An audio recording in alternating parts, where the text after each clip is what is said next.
Hello, my dear friends. My name is Ranjay, and you are watching my YouTube channel Techno Ranjay.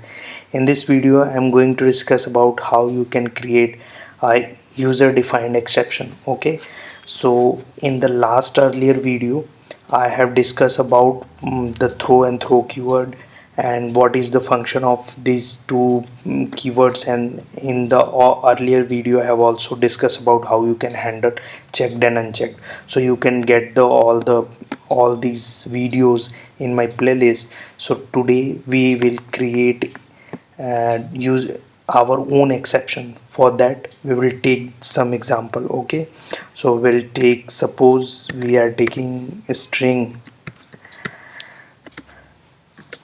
pass is equal to techno. Okay, I have defined this string as a password and the value will be this. Okay, and here we will give some condition. We will take some condition that pass dot length, if the length of the password is less than 7 word. Okay, then what will happen, then it will throw an exception. So this is what we will have to define here, that here you write new, sorry, you write here throw keyword, using throw keyword, and here put new and your exception.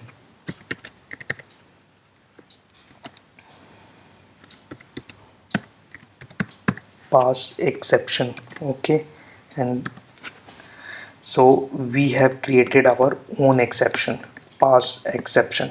Okay, better you can do password exception. Okay, so if this will be the less than 7, then it will throw an exception, that is the password exception, and else here print, else print here good password.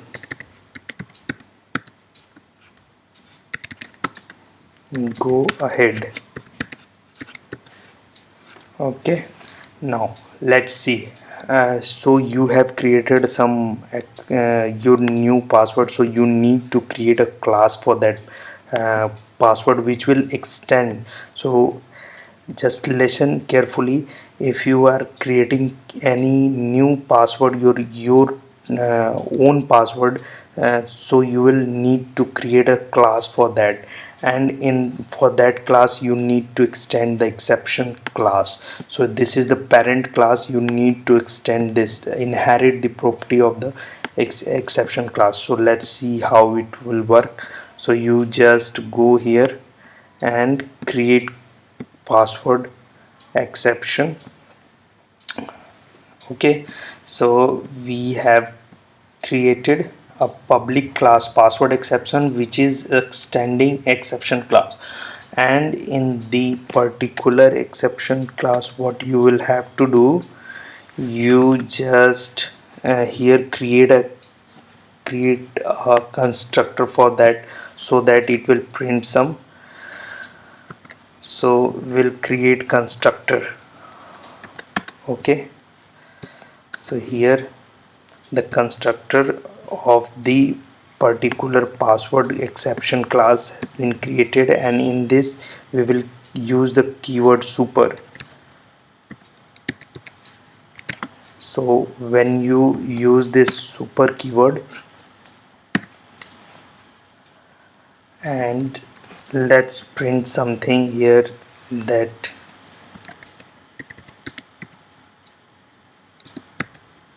password must be greater than 7 word.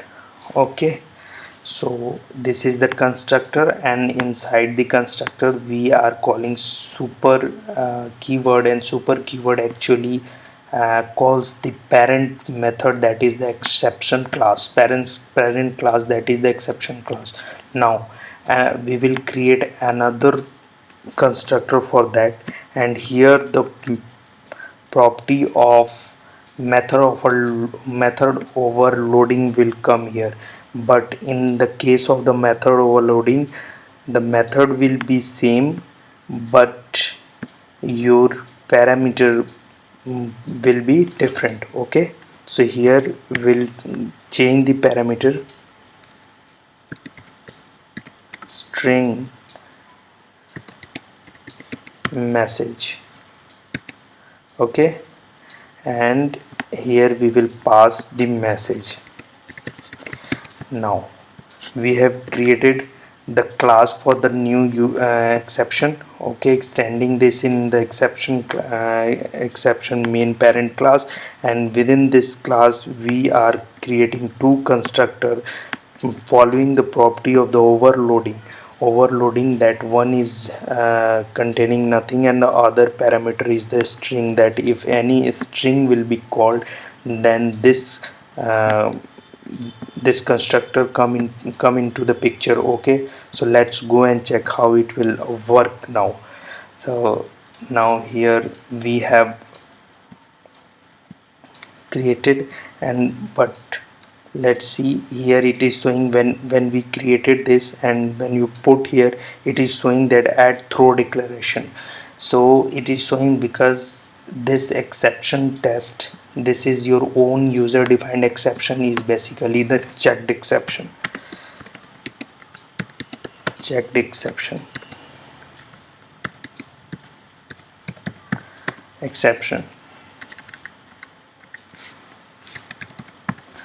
Okay, so you need to handle first. So for that you can handle in two ways.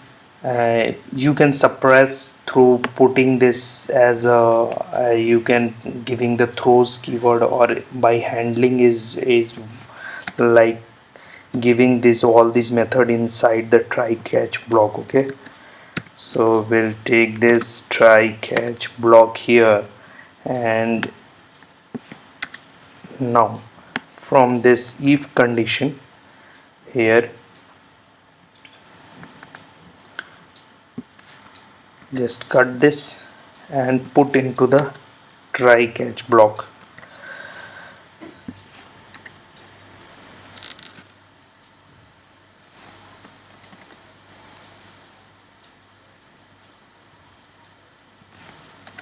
We'll give this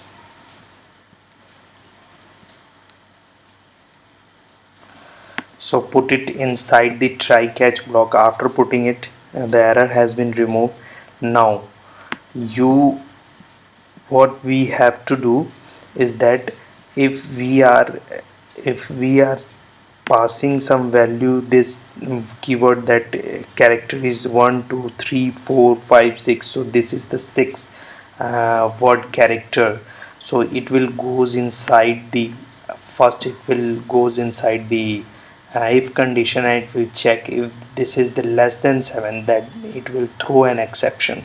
So here you have not printed any message user defined. If the programmer want to create some own other message, then he can put here.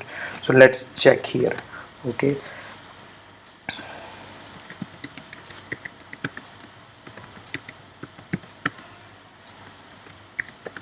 it is less than 7.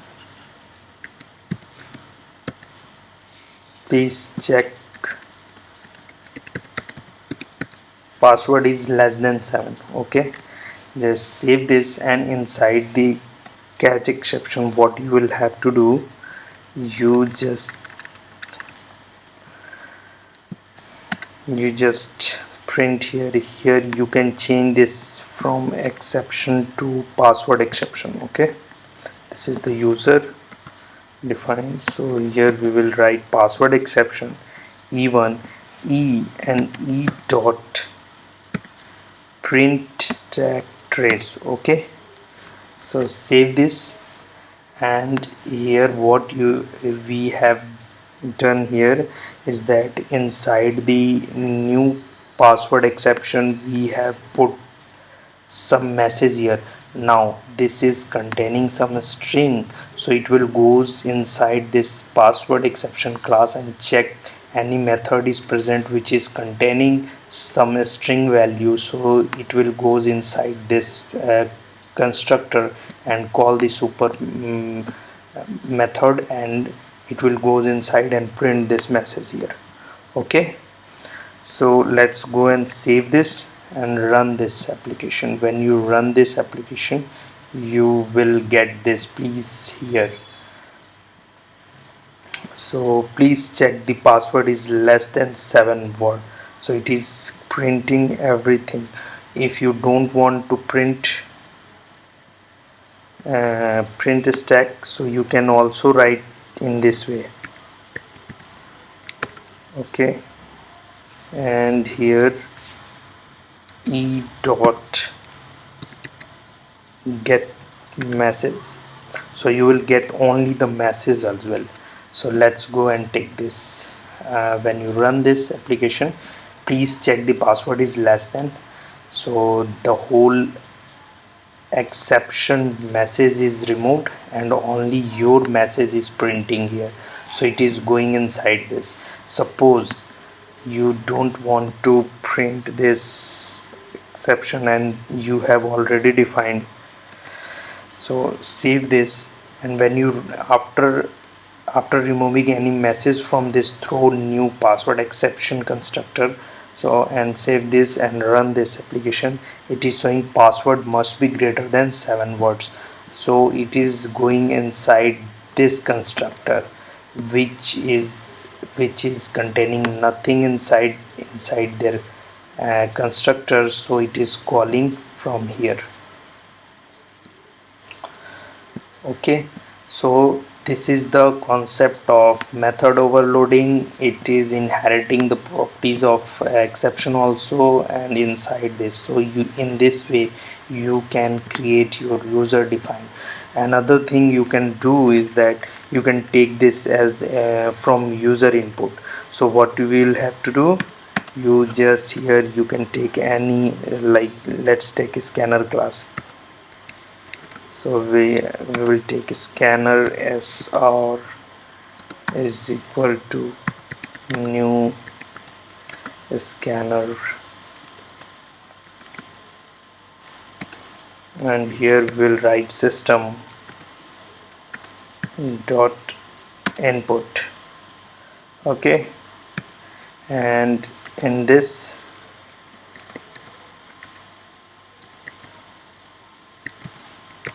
print something. Here you write here as enter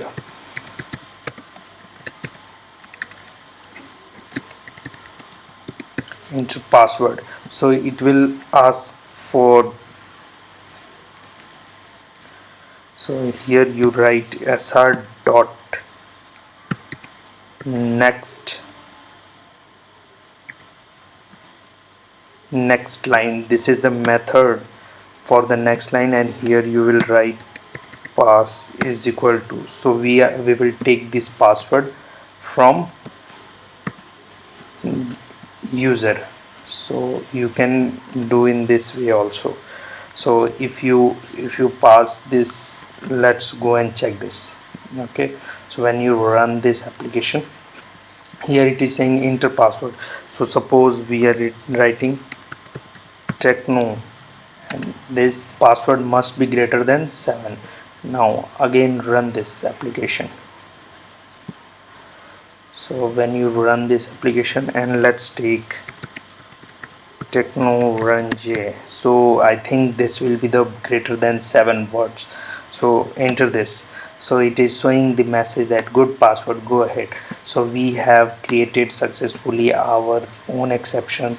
So it is going, if the password length is greater than 7, it is just going inside this else statement and printing this exception, that printing this message good password, go ahead. So in this way you can do, you can take an input from a user also with the help of a scanner class. So this is all about the exception, user defined exception class. One thing also I want to include that if you want uh, unchecked exception, so if you want unchecked exception, what you will have to do, you just extend here runtime exception. When you extend this runtime exception, it will check on the runtime, not in the compile time. So you will do the unchecked also. And please write anything, if you have any queries in the comment box, and if you have learned something, please put a like and share this video so that other can get a help from this video. So please subscribe for the future video and press the bell icon for future updates. So for now, thanks for watching.